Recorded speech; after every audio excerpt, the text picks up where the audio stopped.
Right. ஒரு சின்ன ஜெபம் பண்ணுவோம். இயேசுவின் நாமத்தினாலே நீர் பேசும், நாங்கள் கேட்கட்டும்.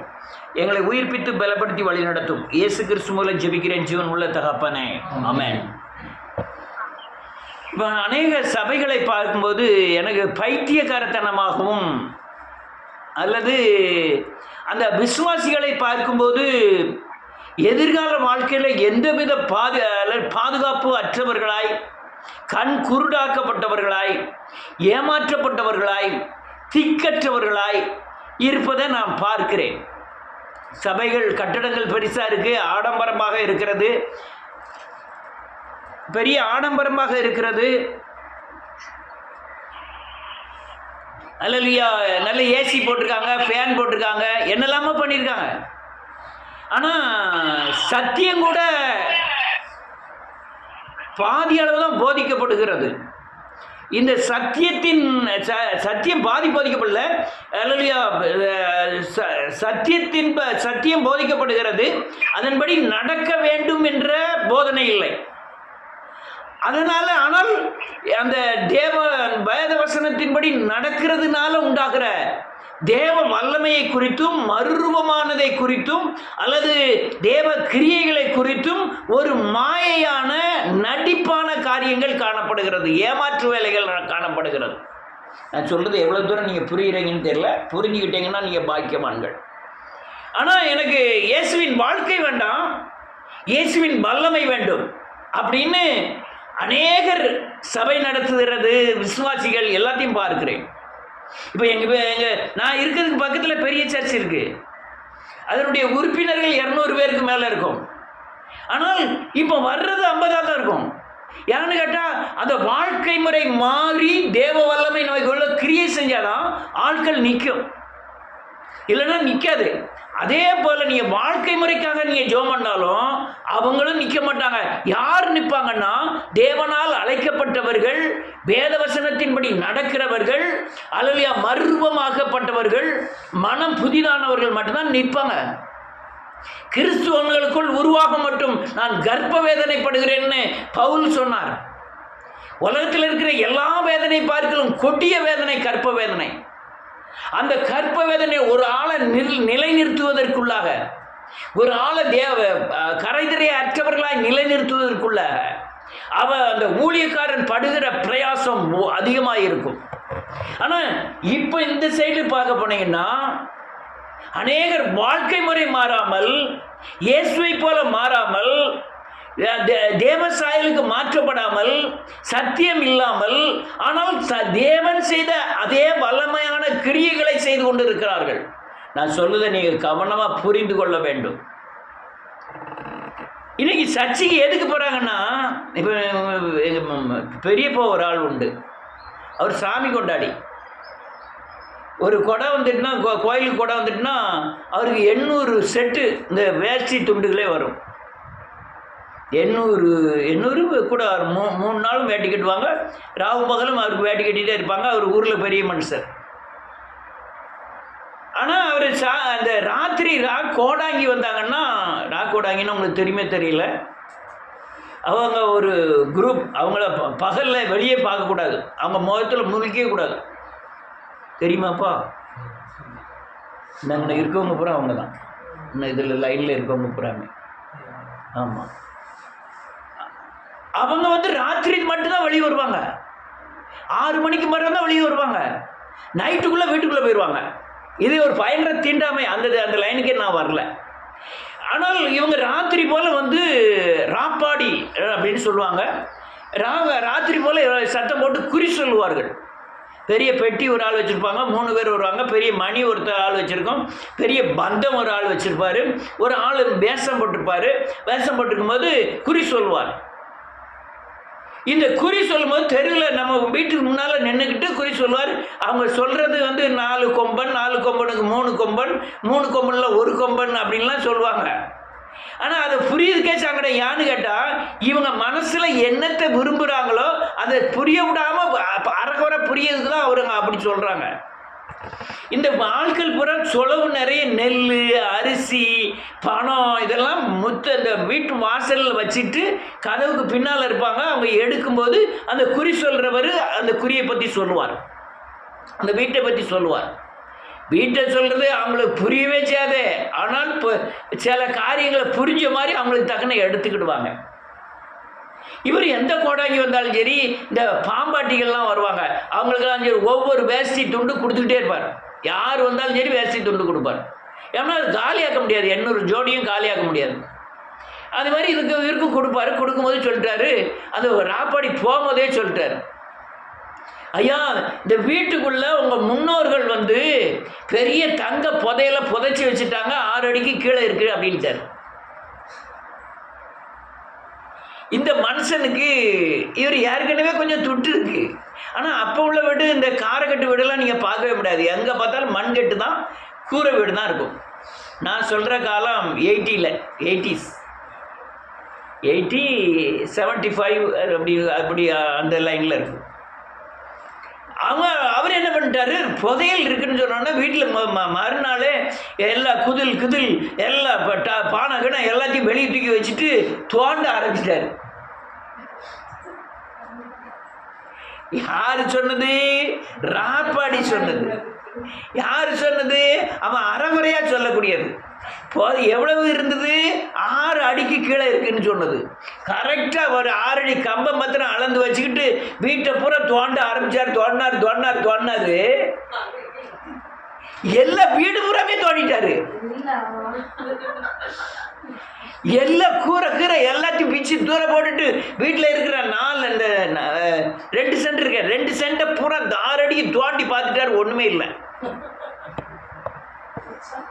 அந்த புதையலை தேடிக்கிட்டு தான் இன்னைக்கு வேலைக்காரங்க கிறிஸ்துவ சர்ச்சுக்கு போயிட்டு இருக்காங்க.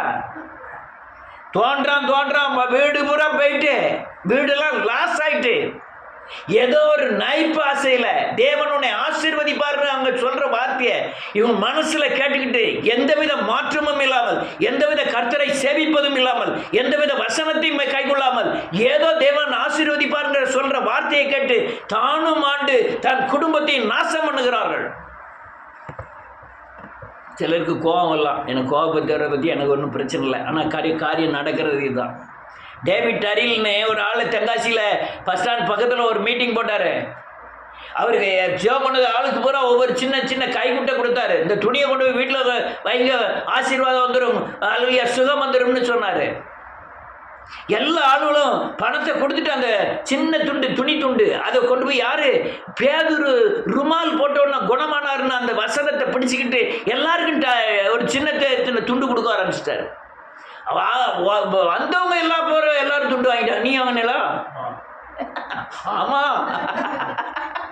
ஆனா வீட்டுல வந்து ஏதாவது நடந்துதான்னா ஒண்ணுமே நடக்கல. அந்த மனுஷன் சொன்ன ஒரு காரியம், இந்த பஸ் ஸ்டாண்ட்ல பயங்கரமான ஒரு பூகம்பம் வரப்போகிறது, 6 மாசத்துல நீங்க எழுதி வச்சுக்கிடுங்கன்ட்டு மைக் வச்சு 2000 பேர் மத்தியில சொன்னார். நான் ஒரு காரியத்தை சொல்லி அது நடக்கலன்னா நான் சொன்னது அல்ல என்று சொல்லுகிறது. இந்த அதாவது ஒரு புறஜாதியாகிய தேவனை அறியாத மனுஷன் கூட எது சரி, ராப்பாடி சொல்றது சரியா, குறிகாரன் சொல்றது சரியா, ஜோசியக்காரன் சொல்றது சரியா, ஜாதகம் சொல்றது சரியான புரிந்து கொள்ளுகிறான். ஆனா வேதக்காரனுக்கு அந்த வேத அறிவு இல்லை. பலிபீடத்தில் நின்று சொல்லுகிற ஒரு மனுஷனுடைய வாழ்க்கை முறையை பார்ப்பதே இல்லை. 2 பொண்டாட்டிக்காரன் இருந்து மேல நின்று சொல்றான் உன்னை கர்த்தர் ஆசீர்வதிப்பார்னா, அப்படின்னா ஏன் நீ 2 பொண்டாட்டி கட்டுறன்னு சொல்றதுக்கு வக்கு இல்லை. அல்லேலூயா. எவன் தலையிலையாவது எவன் கையிலையாவது கொண்டு தலையை கொண்டு கொடுத்து எனக்கு ஜெபம் பண்ணி என்னை ஆசீர்வதின்னு சொல்லி நிற்கக்கூடிய அல்லேலூயா மூடர்கள் அதிகம். கிறிஸ்துவத்தில் அல்லேலூயா புறஜாதிகளை, இந்துக்களை காட்டிலும் இஸ்லாமியரை காட்டிலும் கிறிஸ்துவர்கள்லாம் மூடர் அதிகம். சபையை நம்பி, சபை கட்டடத்தை நம்பி, சபை உபதேசங்களை நம்பி அல்லையா இப்படிதான் வாழ்கிற கிறிஸ்துவர்கள் அதிகம். அதான் கிறிஸ்துவ வாழ்க்கை வேண்டாம், ஆனா வல்லமை வேண்டும். அந்த வசனம் நடைமுறைப்படுத்த வேண்டாம், ஆனா தேவனுடைய அல்லையா பயங்கரமான அபிஷேகம் என்னை மூடுகிறது. எவ்வளவு பெரிய துறம். ஒரு ஐயர் அம்மா எனக்கு ஃபோன் பண்ணது, அது அது அதோடைய நிலைமை என்னன்னா 40 வயசு இருக்கும் போல் இருக்கு. பிராமின் அது என்கிட்ட சொன்னது, பிராமின்லேருந்து நான் ரசிக்கப்பட்டிருக்கேன்னு ஒரு கொஞ்சம் மேட்டின்மை மாதிரி என்கிட்ட பேசி, ஏமா வாங்க பிராமின்னா ஒன்றும் பிரச்சனை இல்லை, எல்லா ஜாதிக்கும் ஒரு பேய் இருக்குது, உங்களுக்குள்ள ஒரு பேய் இருக்குது, அதனால் அந்த பேயை துரத்தணுன்னா நீங்கள் மனுஷராயிட்டீங்க சொல்லுங்கள் அப்படின்னு. அந்த அந்த அம்மாவை பற்றி ஒரு ஆள் சொன்னாங்க. அவங்கள என்ன சொன்னாங்கன்னா, அல்லேலூயா, பெரிய தீர்க்கதரிசி, 20 வயசு பையன் ஒரு பிள்ளைய லவ் பண்ணுறான் அப்படின்னு ஆண்டவர் என்கிட்ட பேசிட்டாருன்னு சொல்லி அந்த பையன்கிட்ட போய் சொல்ல போறோன்னு போய் சொல்லி அந்த பையன்கிட்ட நான் விழுந்துட்டேங்கிற அளவுக்கு அதோடைய கெட்டு போனதை சொன்னாங்க. நல்ல கேளுங்க, வாழ்க்கை முறை மாறல, வல்லமையை விரும்புகிறார்கள். வல்லமையை விரும்புகிறவங்களுக்கு பூரா இந்த பிசாசின் அடிகளுக்கு பயங்கரமாய் விடும். நீங்க வாழ்க்கை முறை மாறி இயேசுவின் நச்சடையாளம் இருந்தால் தான் பிசாசு உங்களை மேற்கொள்ளாது. நான் அந்த அம்மாவை எவ்வளவோ மனம் திரும்ப, அந்த காரியத்தையும் சொல்லக்கூடாது, அவங்கள மனம் திரும்பவும் வைக்கணும், எவ்வளவோ காரியம் சொல்லலாம். ஆனால் நான் அந்த தப்பு இல்லை மாதிரி தான் பேசிச்சு. எவ்வளோ நேரம் பேசியிருக்கேன்? அரை மணி நேரம் பேசியிருக்கேன். எங்கே ஆய்க்குடி அந்த பெரிய கோயிலுக்கு எதிர்த்தால பெரிய கிரவுண்டு ஒன்று இருக்குது, அந்த கிரவுண்டில் சுற்றி சுற்றி பேசுகிறேன் அரை மணி நேரம். எப்படியாவது மனம் திரும்ப வச்சுட்டா தப்பிச்சிடலாம். இவங்க பாவம் பெரிய காரியம் இல்லை. நீங்கள் அல்லது கிறிஸ்துவ ஓட்டம் மனம் திரும்பும் போது நம்ம ஞானஸ்தானம் எடுக்கும்போது மனம் திரும்பும்போது புது சிருஷ்டியாய் மாறுகிறோம். அடுத்தால ஓடிக்கிட்டு இருக்கிறதுனால அழுக்கு படத்தான் செய்யும். ஆனால் மனம் திரும்பிட்டோம்னா தப்பிச்சலாங்கிறதுக்காக இந்த மனம் திரும்புதல் உபதேசத்தை, சிலுவை உபதேசத்தை போச்சுக்கிட்டே இருக்காங்க. அது ஏற்றுக்கொள்ள மாட்டேங்குது. ஏற்றுக்கொள்ளாதனால என்ன ஆகும் தெரியுமா? வாழ்க்கை நாசம். எங்கள் பெரியப்பா அந்த வீட்டை பூரா தோண்டினார, அது 6 அடி பூரா எல்லா வீட்டையும் தோண்டின மாதிரி தான் அவங்க வீடு பூரா தோண்டி நாசமாயிரும். அல்லேலூயா, நான் சொல்றது அல்லேலூயா சத்தியம். நான் ஏன் இவ்வளோ கஷ்டப்படுறேன்? சர்ச்சை கட்டுவதற்கு ஏன் இவ்வளோ கஷ்டப்படுறேன்? ஏன் கஷ்டப்படுறேன்னா, நான் வாழ்க்கை முறை நடைமுறைப்படுத்த வேண்டும் என்று விரும்புகிறேன். ஐயா, நீ சொல்ற வாழ்க்கை முறை நடைமுறைப்படுத்த, நீ வாழ்க்கை முறை நடைமுறைப்படுத்துகிறாயா? ஆமா, என் ஒரு வசனத்தில் மீறினா கூட நான் மனசாகப்படக்கூடியவன். ஒரு கிரியைகளில் அல்லது வேத வசனம் இருக்கிறான்னு செக் பண்ணக்கூடியவன். அதனால தான் நான் யாரையுமே கரதிரையற்றவர்களாய் நிலைநிறுத்துவதற்கு தான் முயற்சி பண்ணுகிறேன். இங்கேருந்து கடந்து போனவர்கள் கூட பயங்கரமான பாவம் செய்த உடனே அவங்க காணிக்க கொடுக்குற மாதிரி யாருமே காணிக்க கொடுக்க கிடையாது. அவங்களெல்லாம் உடனே தூக்கி வெளியே விட்டுட்டேன். என்கிட்ட ஆட்கள் அதிகம் கிடையாது. ஆனாலும் அல்லேலூயா சத்தியம், சத்தியம் வேத வசனம், வசனத்தின் மேல் நிற்க அநேகருக்கு கற்றுக் கொடுத்தேன். சாப பிடியிலிருந்து விடுதலையாக கற்றுக் கொடுத்தேன். பாவ பிடியிலிருந்து விடுதலையாக கற்றுக் கொடுத்தேன். தேவனை அல்லேலூயா வேத வசனத்தின் அடிப்படையில் எப்படி வாழ்க்கை முறை அமைய வேண்டும் என்பதை கற்றுக் கொடுத்தேன். நீ வசனத்துக்கு மீறினால் தண்டிக்கப்படுவாய் என்று கற்றுக் கொடுத்தேன். ஆனால் உலகத்தின் தன்மை பயங்க கொடியது. நான் இதை பற்றி பிரச்சனை இல்லை. எனக்கு பார்க்கிறதை நம்புறதில்லை. வேத வசனத்தை நம்புவேன். வேத வசனத்தின்படி நடக்கும் என்பதை நம்புவேன். நான் நடந்தபடினால் நடப்ப வேத வசனம் நடக்கும் என்று நம்புகிறேன். அநேகர் நடக்காதனால நடக்கும் என்பதை வேத வசனத்தை நம்புவதே இல்லை. வல்லமை, பயங்கரமான வல்லமை. சபைகளில் பார்த்தீங்கன்னா ஒரு ஆள் சொன்னிச்சு, கற்பம் கூட கேட்கும்னு நீங்கள் கேட்டாலும் பிரச்சனை இல்லை.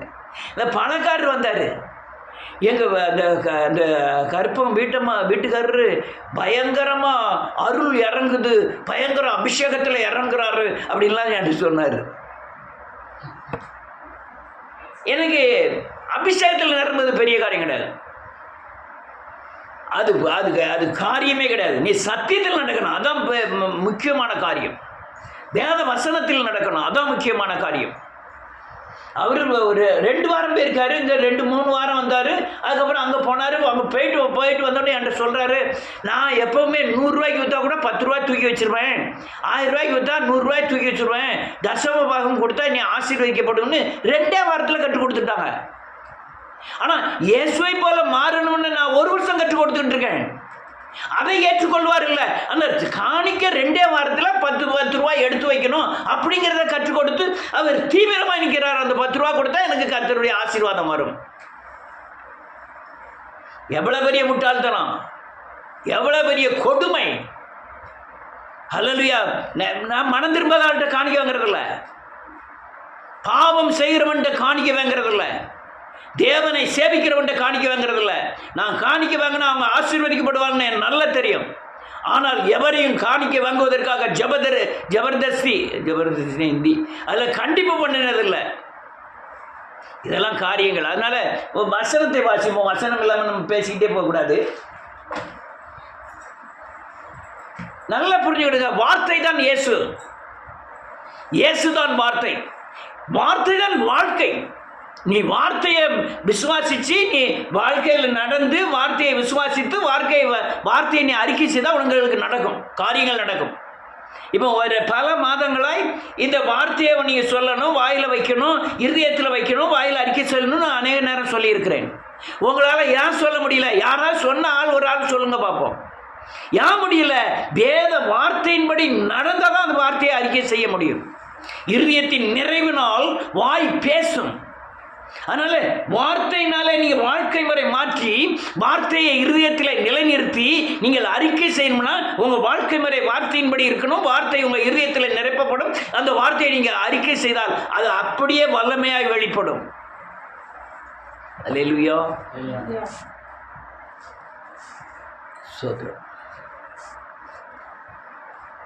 அதனால ஒரு வசனத்தை வாசிப்போம். நீதிமொழிகளின் புஸ்தகம் 1 அதிகாரம் 23வது வசனம்.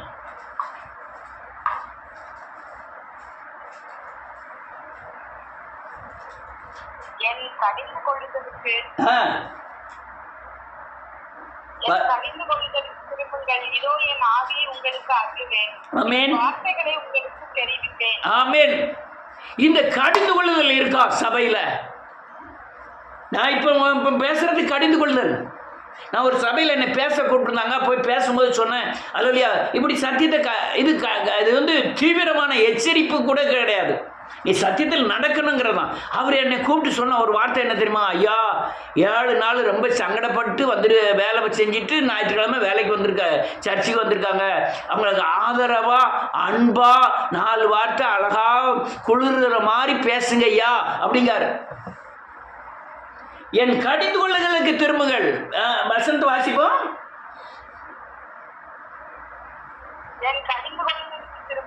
ஆமென்.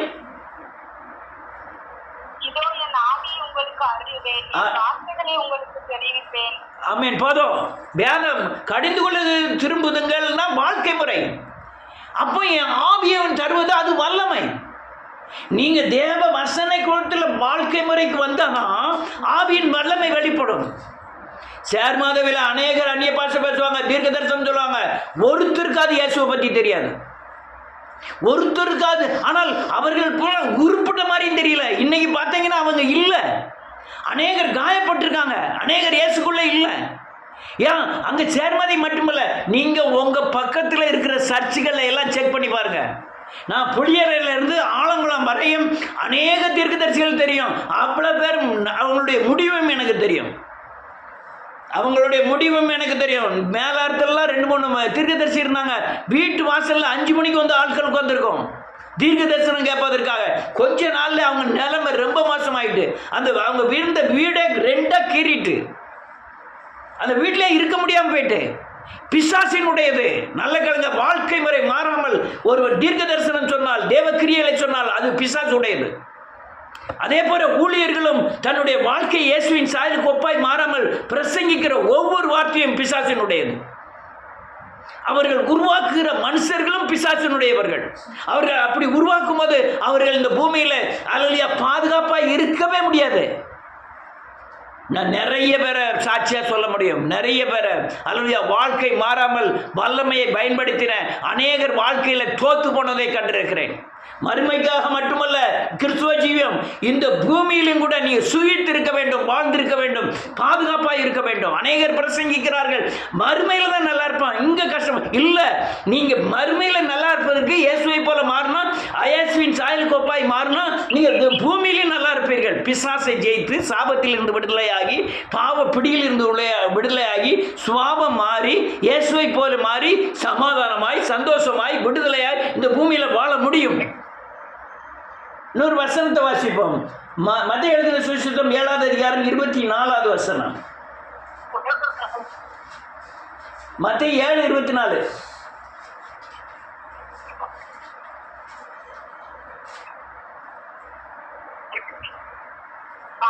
நாள் நான் சொல்லிய இந்த வார்த்தைகளை கேட்டு ஆமென் இவைகளின்படி செய்கிறவன் எவனோ ஆமென்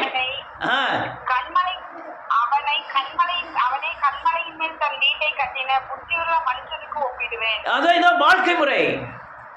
அநேக பெரிய பெரிய ஊழியர்கள் நிம்மதியற்றவர்களாய் காணப்படுகிறார்கள். பெரிய பெரிய வெளியே தான் 1000 பேர் வாங்க சோத்திரம் உட்காரி எந்திம்பாங்களே தவிர அவனோட உள்ள அந்த நான் ஒண்ணுமில்லாமல் இருந்தும் எல்லாம் உடையவனாக இருக்கிறேன் வாழ்க்கை முறைக்கு வரணும். வேத வசனத்தில் பைசா வச்சுக்கிட்டு மட்டுமில்ல, பைசா இல்லாமலே நீ சமாதானமாக இருக்க வேண்டும். பல யுத்தங்களை பண்ணி தான் அந்த வல்லமையை நான் இந்த நடைமுறைப்படுத்தின தேவ வல்லமையை பெற்றுக்கொண்டேன். இதுவரை நான் யுத்தம் பண்ணிக்கிட்டு இருக்கேன். இன்னும் யுத்தம் பண்ண வேண்டிய பகுதி நிறைய இருக்கு. நான் யுத்தம் பண்ணும்போது ஒரு படி மேலே இருக்கிறேன், இயேசுவை போல மாறுகிறேன். ஒரு படி வல்லமையை தரித்து கொள்ளுகிறேன். இயேசுவை போல எவ்வளவு மாறுறீங்களோ அதான் தேவ வல்லமையை தரித்து கொள்ளக்கூடிய வழிகள். அப்பதான் நீங்க இயேசுவின் வார்த்தை மேல உங்க வாழ்க்கையை அமைச்சாதான் உங்க வாழ்க்கை கண்மலையில கட்டப்பட்ட அல்லேலூயா வீடா இருக்கும். வார்த்தையில் உங்கள் வாழ்க்கையை அமைக்கலைன்னா அல்லேலூயா மணல் மேலே கட்டின வீடு. ஒரு நீரோட்டம் வந்து ஒரு பெருவெள்ளம் மோதுன்னா ஒரு பிரச்சனை வந்து ஒரு பெரிய எனக்கு எத்தனையோ பிரச்சனை வந்து ஒன்றும் அசைக்க கூடாமல் போயிட்டு ஒன்றுமே அசைக்க. ஆனால் அநேகர் செதற காரணம் என்ன? நான் இது சாபமியா இப்படி தான் போகணும் ஆனால் யாருமே ஏற்றுக்கொள்ளுறதில்லை. இப்போ நான் பேசின வார்த்தைகளை அநேகர் கேட்கும்போது என்னை அந்தி கிறிஸ்து என்று சொல்வார்கள். ஏன்னா அந்த அளவுக்கு கிறிஸ்துவம் இருளின் ஆதிக்கத்தில் மூடி இருக்கிறது என்பதை மட்டும் அறிவேன். வேத வசனத்துக்குள்ள நடக்கணும்னு சொல்லி போதிக்கிற ஒரே ஒரு சபையை காமிகள் பார்ப்போம், மறுரூபமாகாத அல்லேலூயா. ஆனால் இயேசுவை மதத்தின் சாயல் இல்லை, அல்லேலூயா, பரிசேயனின் சாயல் இல்லை, சதுசேயர்களைப் போல பெரிய பெரிய ஆசாரியர்களை அல்லேலூயா காய்வா போன்ற ஆசாரியர்களைப் போல ஊழியர்களும் விசுவாசிகளும் நிறைந்து போன காலங்கள். மீட்கப்படுவதற்கு வழியல்ல. ஆனால் இந்த வல்லமை ஏதோ உங்க முயற்சியினால் வரக்கூடியதல்ல. நீங்கள் முயற்சி செய்வது உங்கள் இயேசுவின் சாயலுக்கு ஒப்பாய் மாறுவதற்காக. ஆனால் அந்த முயற்சி செய்து நீ இயேசுவின் சாயலுக்கு ஒப்பாய் மாறினீங்கன்னா இயேசு செய்த காரியங்களை நீங்களும் செய்வீர்கள் என்று வேதம் சொல்லுகிறது. அதுதான் தேவ வல்லமை, அதுதான் தேவ வல்லமை. பவுல் அழகா சொன்ன அச்சு அடையாளங்களை தரித்துக் கொள்ளுகிறேன். இயேசுவை நான் பானபலியாய் வார்க்கப்பட்டு போகிறேன். இயேசுவை போல நான் பானபலியாய் மார்க்கப்பட்டு போகிறேன். இயேசுவின் அச்சடையாளங்களை தரித்துக் கொள்ளுகிறேன். அழகா சொன்னான், கிறிஸ்துவை பின்பற்றுகிறது போல என்னை பின்பற்றுங்கள் சொல்லக்கூடிய ஒரே ஒரு வல்லமை பெற்ற மனுஷரை நீங்கள் சொல்லலாம். மரித்தோரை கூட எழுப்புவாங்க. ஒரு ஊமை என்ன பேச சொல்றோம்னா ஒரு பெரிய பாஸ்டர் அவர் வாயை திறந்து உள்ள துப்பிட்டார் வாய்க்குள்ள. எந்த கோமாளித்தனத்தில் வேண்டும் சேர்க்க? நீ சபை பூரா பயங்கர மோசமாயிட்டு. நான் அநேக நேரம் சொல்லுவேன், நீ சபைக்கு போகிறத விட போகாமல் இருக்கிறதே நல்லது. நீங்கள் வெளியே கற்றுக்கொள்ளாத அநேக திருட்டுத்தனமான பாடங்கள், இச்சையான பாடங்கள்லாம் நீங்கள் சபையில் கற்றுக்கொள்ளலாம். இந்த டான்ஸ் இந்த பப்பில் ஆடுவாங்களே அதே மாதிரி டான்ஸ் ஆகிட்டு நீங்கள் யாரை பிடிச்சிக்கிட்டு எங்கேயும் ஆடலாம். அது ஆண்டி லபருங்கிற இவன் பெரிய பெரிய ஆண்டிகள் எல்லாமே கடுமையான காதல் வலையில் விழக்கூடிய அளவுக்கு கிறிஸ்துவம் மாறிக்கொண்டு இருக்கிறது. அல்லேலூயா. கேட்குங்களா எல்லாரும்?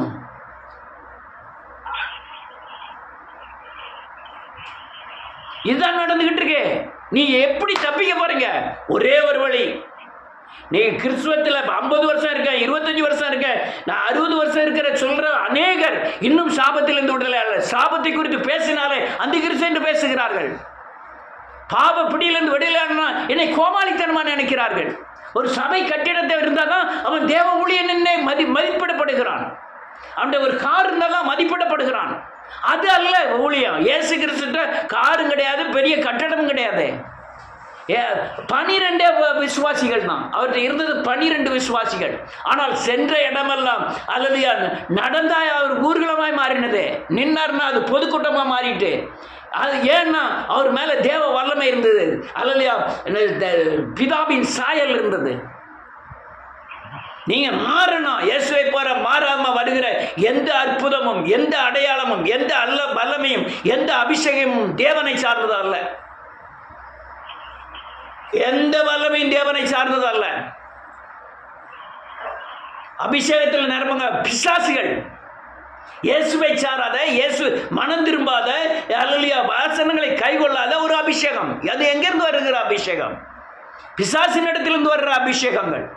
ஊர்ல வேசித்தனம் பண்றா, அங்க போய் தீர்க்க தரிசனம் சொல்றாங்க. இது எந்த வகையில நியாயமானது? எந்த வகையில இது தேவ வல்லமை என்று ஒப்பிடப்படும்? எந்த வல்லமையில? நான் சொல்ற காரியங்களை நீங்க தெளிவா புரிந்து கொள்ள வேண்டும். நீங்க கண்மலையில் அஸ்திபாரம் பண்ணா வாழ்க்கை சரியானபடி அமையும்னா வார்த்தையில உன் வாழ்க்கை மாற வேண்டும். அல்லேலூயா. பயங்கர வல்லமையெல்லாம் தேவனுக்கு வார்த்தையில் வெளிப்பட்டது. அதே வல்லமை உங்களிடத்தில் வெளிப்படும். 110 சொல்ல ஆண்டவரே ஒரு வார்த்தை சொன்னா போதும், என் வேலைக்காரன் சொந்தமாவா. வார்த்தையை அனுப்பினார், உடனே குணமாயிட்டு. வல்லமை, தேவ வல்லமை. லாசரு மரித்து 4 நாள் ஆயிட்டு. அல்லேலூயா. அவர் நன்றியோடு கூட துதிக்கிறேன். வெளியே நின்று சொல்றார், லாசருவே வெளியே வா. தேவ வார்த்தையை அனுப்பினார், உடனே வெளியே வந்துட்டான். வல்லமை, தேவ வல்லமை. மரித்துட்டா உடனே. அல்லேலூயா. யாரு? எவிருவின் மகள் மரித்து கொஞ்ச நேரம் ஆச்சு. ஆண்டவர் போய் தொட்டு எந்திரின்னு சொன்னார், உடனே எழுந்துட்டா. தேவ வல்லமை. நாயின் ஒரு மகன் அல்லேலூயா செத்து 2 நாள் ஆயிட்டு தூக்கிட்டு போறாங்க. பாடையை தொட்டு எழுந்துருன்னு சொன்னார், வளைந்து. இதெல்லாம் தேவ வல்லமைகள். இயேசுவை போல மாறினாதான் அந்த வல்லமை எல்லாம் செல்லுபடியாகும். அநேக கிறிஸ்தவர்கள் என்ன நினைக்கிறாங்க? போதிப்பதற்கு தான் வேத வார்த்தைகள். அந்த அடையாளங்கள், அற்புதங்கள், கடலின் மேல் நடந்தார், அப்பம் வானத்திலிருந்து அப்பம் விழுந்தது, மீனை பிடித்தார். இதெல்லாம் பொய்யான, அல்லேலூயா, பகட்டான அல்லது மயக்கக்கூடிய வார்த்தைகள். எது வார்த்தை? நீ இயேசுவை போல மாறு, அச்சடையாளமாய் மாறுன்னு வேதம் சொல்லுகிறது. அல்லேலூயா. பானபலியாய் வார்க்கப்பட்டு போகிறேன். என்ன அர்த்தம் தெரியுமா? திராட்சை ரசம் தான் பானம், பானபலி. நான் பலியாகி இயேசு கிறிஸ்துவின் இரத்த அல்லேலூயா பாவத்துக்கு மரித்து நீதிக்கு பிழைக்க வேண்டும்.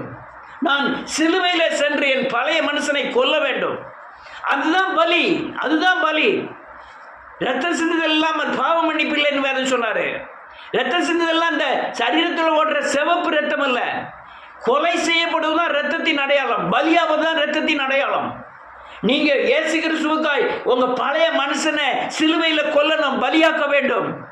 அதுதான் பான பலி என்று அர்த்தம். அந்த பான பலியாய் நான் வார்க்கப்பட்டே போகிறேன் என்ன அர்த்தம்? அனுதினமும் சாகிறேன், அனுதினமும் பிழைக்கிறேன். பழைய மனுஷனை கொல்லுகிறேன், புதிய மனுஷனாகிய இயேசுவின் வல்லமையை தரித்து கொள்ளுகிறேன். நான் சொல்றதை யாருமே ஏற்றுக்கொள்ள மாட்டாங்கன்னு எனக்கு தெரியும். அதுக்கு ஒரு காலம் உண்டு. இதோ இந்த சத்தியங்களை கேட்க அல்லேலூயா தேசங்கள் காத்திருக்கும், எனக்கு தெரியும். இந்த சத்தியம் இப்ப யாருக்குமே ஏற்றுக்கொள்வார்கள் இல்லை. இப்ப இருக்கவங்க கூட அல்லேலூயா எவ்வளவு நாள் பேசட்டும், அதை ஏற்றுக்கொள்வார்கள் இல்லை.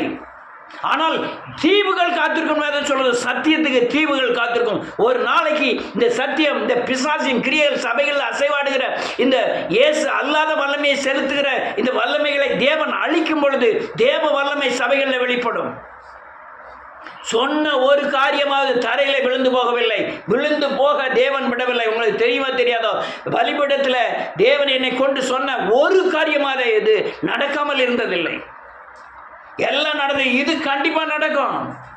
நான் அந்த அல்லேலூயா தேவனுக்காய் எதையும் இழக்கிற, தேவனுக்காய் ஓடுகிற, தேவனுக்காய் பிரயாசப்படுகிற, தேவனுக்காய் மரிக்க துணிந்த ஆட்களை தான் நோக்கி சென்று கொண்டு இருக்கிறேன். திரும்பவும் சொல்றேன், இந்த சத்தியத்தை கேட்கிற யாரா இருந்தாலும் சரி, நீங்க மரிக்கல, நீங்க இயேசுவின் சாயலுக்கு ஒப்பாய் மாறலன்னா நீங்க பைபிளை தூர வச்சுட்டு அழகா அல்லேலூயா உலகத்துக்கு போயிடலாம்.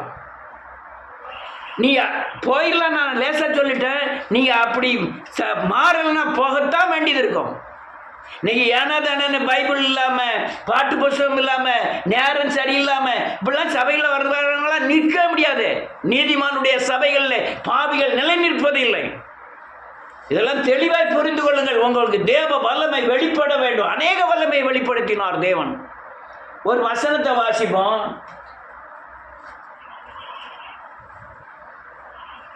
யோவான் 1வது அதிகாரம் 12வது வசனம், 13வது வசனம், 14வது வசனம்.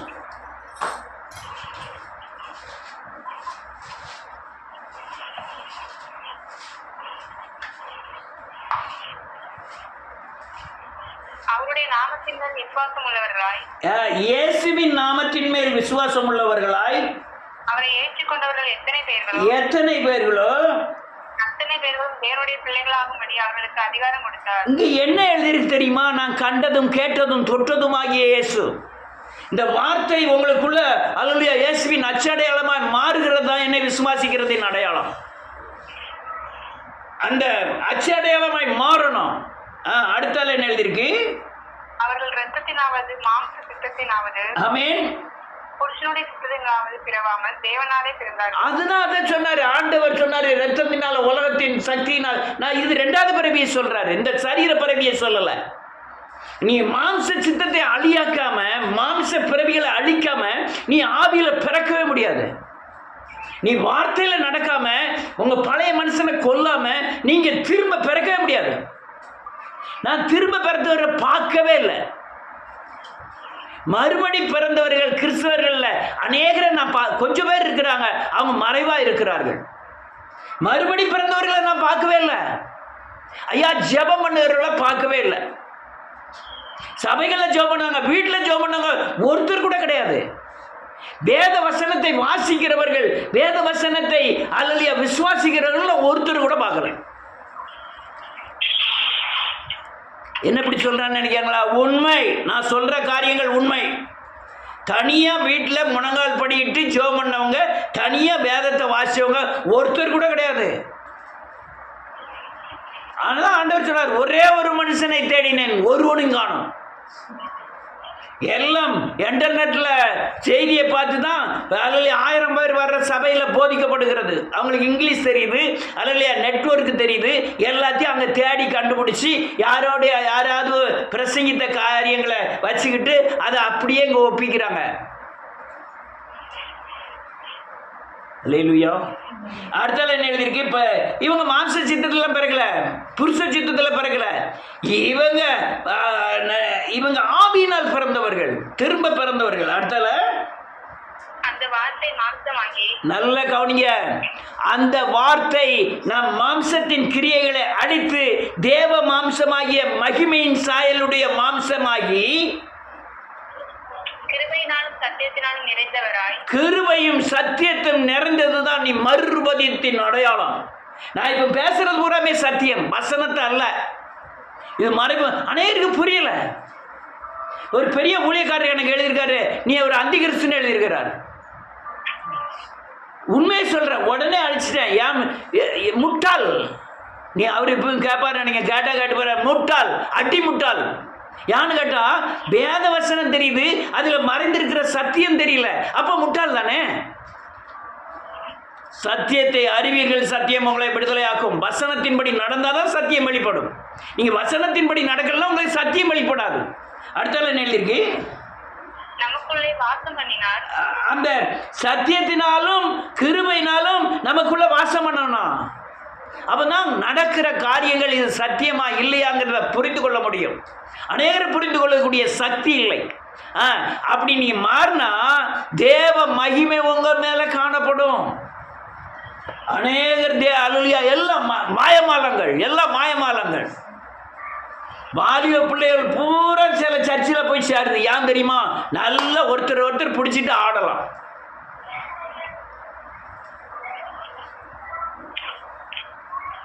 இங்கே இருக்கிற ஊழியக்காரில் பாதி இந்த ஊரை விட்டு போனாங்கன்னா, இந்த நாட்டை விட்டு போனாங்கன்னா நல்லது. ஏன்னு கேட்டால் இங்கே வடநாட்டில் ஆடுகள் நிறைய இருக்கு, மேய்ப்பர் இல்லை. இங்கே மேய்ப்பர் அதிகமாக இருக்காங்க, ஆனால் ஆடுகள் இல்லை. இப்போ ஒருத்தர் மீன் பிடிக்கிறதுனால அடுத்தவன் போட்டில் தான் தூண்டில் போட்டு மீன் பிடிக்கிறான். எவ்வளோ பெரிய முட்டாள்தனம்! இருக்கட்டும், மீன் பிடிக்கட்டும், வைக்கட்டும், அதை பற்றி பிரச்சனை இல்லை. ஆனால் சத்தியத்தில் நடத்தி அவனை பரலோகராஜ்யத்துக்கு ஆயத்தமாகணுமே, அதெல்லாம் முக்கியம். சாபத்தில் இருந்து விடுதலையாக்க முடியுமா? சாபமே இல்லைன்னு பேசுறான். எவ்வளவு முட்டாள்தனங்கள்! பாவப்பிடியிலிருந்து விடுதலையாக்க முடியுமா? ஒரு செய்வனை வச்சுட்டாங்க ஐயா, அவங்களால விடுதலையாக்கக்கூடிய சக்தி அவன்கிட்ட இருக்கா? அது சக்தி இருக்கிறதுக்கு காரியம் சத்தியம் வேண்டும். வாழ்க்கை முறை மாறி இருக்கணும். ஒரு ஊழியக்காரனுக்கு வாழ்க்கை முறை மாறினதான் உங்க குடும்பத்தில் கிரியை செய்கிற சாபத்திலிருந்து அவனால விடுதலையாக்க முடியும். உங்க வீட்டில் நடக்கிற செய்வனை பிடிகளிலிருந்து விடுதலையாக்கணும்னா இவன் சத்தியத்தின்படி நடந்து மறுரூபமாயிருக்க வேண்டும், அந்த வல்லமையை தரித்திருக்க வேண்டும். அப்பதான் விடுதலையாக்க முடியும். இல்லைன்னா மாயையாய் விழுந்து திரும்ப இவங்க மாண்டே போகிறார்கள் அநேகர். எங்கள் சொந்தக்காரங்களில் ரொம்ப பேர் கிறிஸ்துவராக இருக்காங்க. அவங்களுடைய வாழ்க்கை முறையும் பார்க்க அநேகர் காயப்படுதார்கள், ரொம்ப பேர் காயப்படுதார்கள். கொஞ்ச நாள் நல்லா இருக்கும், கிளுகிழுப்பாக இருக்கும், ஓட்டங்கள்லாம் நல்லா இருக்கும். பேயினால் தாக்கப்பட்டு கடைசியில் இருக்கிறத விட சாப்பிட்றது நல்லதுங்கிற அளவுக்கு கிறிஸ்துவ ஆலயங்கள் அநேகரை உருவாக்கி இருக்கிறது. யாருனாலும் ஃபோன் பண்ணி கேளுங்க, நான் அது உண்டான அடையாளத்தில் காமிக்கிறேன். அவன் வாழ்க்கையில் எப்படிலாம் நான் கிறிஸ்துவ அவனை வேதக்காரனை ஆகலைன்னா கூட நல்லா இருந்திருப்பான். அண்ணனோட, தம்பியோட, சொந்தக்காரங்களோட, பணத்தோட, வீட்டோட அழகாக நல்லா இருப்பான். அவன் வேதக்காரனாகி அல்லது அவனை குணமாக்கி அவனை விடுதலை ஆக்கி அவனுடைய தேவனுடைய ராஜ்யத்துக்கு ஆயத்தமாக்கிறதுக்கு உண்டான பலன் இல்லைன்னா நீ ஏன் ஊழியக்காரனாகிற?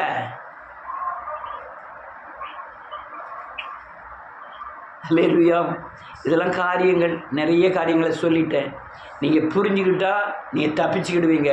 வசனத்தின்படி நடந்தால் அது வசனம் பிசாசு உங்களுக்குள்ளே வராத ஒரு எல்கையாக மாறும். உங்கள் மேலே இயேசுவின் ரத்தம் தான் இந்த உலகத்தில் இருக்கிற எல்லா சக்தியும் ஜெயிக்கக்கூடாத முடியாத ஒரு பயங்கரமான ஒரு ஆயுதம், உங்கள் கோட்டை மதில்கள். அதனால் இதெல்லாம் புரிஞ்சுக்கிடுங்க. சிலுவை உபதேசம் மட்டும்தான் உங்களை விடுதலையாக்கும். வேறு எந்த உபதேசமும் விடுதலை ஆக்காது. அது ஒன்று தான் உங்களை வல்லமையை தரித்து கொள்ள செய்யும். அதனால் சிலுவை உபதேசத்தை அறிந்து கொள்ள நீங்கள் உங்களை ஆயத்தமாக்குங்கள். அதுக்காக தேடி ஓடுங்கள். இன்னும் சொல்கிறேன், இன்னும் எத்தனை பேர்னாலும் எங்கேனாலும் சுற்றிட்டு வாங்க. ஆனால் எங்கேயுமே விடுதலை ஆக முடியாது. எழுப்புதலை தவிர எங்கேயுமே விடுதலை ஆக முடியாது. நான் அடித்து சொல்கிறேன். அல்லையா, எழுப்புதல்னா நான் சொல்கிற எழுப்புதல் மட்டுமில்ல, அதை சொல்லலை. மனம் திரும்புதல், பாவ மன்னிப்பு, ரட்சிப்பு, அல்லையா, சிலுவை உபதேசம், இதை தவிர நீங்கள் எங்கேயுமே விடுதலை ஆக முடியாது. அப்படி ஒரு விடுதலை வந்ததுன்னு நீங்கள் நினச்சிங்கன்னா கொஞ்ச நாள் நிற்கும். அதுக்கப்புறம் உங்கள் ஆளே அவுட் ஆயிடுவான், தூக்கிடுவோம். பிசாசு அதான் கண்ணி வச்சுக்கிட்டு இருக்கான். எழுப்புதல் அநேகர் இணையாத காரணமே அதுதான். அதை பற்றி பிரச்சனை இல்லை. கர்த்தர் பெரிய காரியங்களை செய்வாராக.